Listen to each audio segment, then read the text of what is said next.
the thing is that they got the Ryan White program. Okay. We're ready.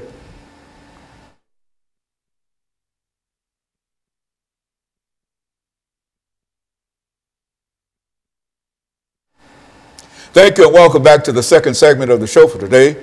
We're talking to Mr. Ron Crowder, and he's given us some information in reference to the status of HIV and AIDS in Nashville. And Mr. Crowder, I would imagine when we talk about the status of HIV and AIDS in Nashville, we can generally say the same thing in reference to that if this is current in Nashville, that this is probably the same situation everywhere. That's why we wanted to approach it from that perspective. Well, Nashville is a little unique in that, number one, we're in the South. Right now, it's approximately 21,000 people living with HIV in the city. About 200 people get infected each year. While HIV in Nashville is down by approximately 30%, and it has been over the last 4 or 5 years, we still are the 22nd city, number 22 in the United States with the highest HIV rate. And that's due to poverty, being in the South, lack of education, lack of appropriate health care. That's a lot of many reasons. Drug use. And drug use is a good segue for what I need to say now. Right now, although needle exchange is not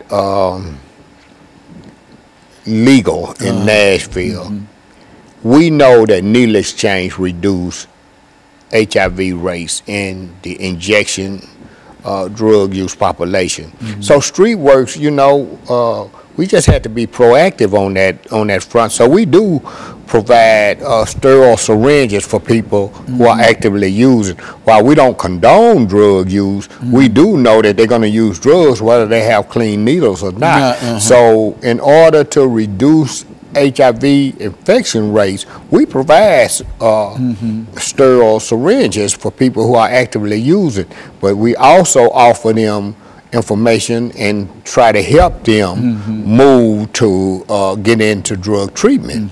And we do that. Also the same thing with hepatitis C.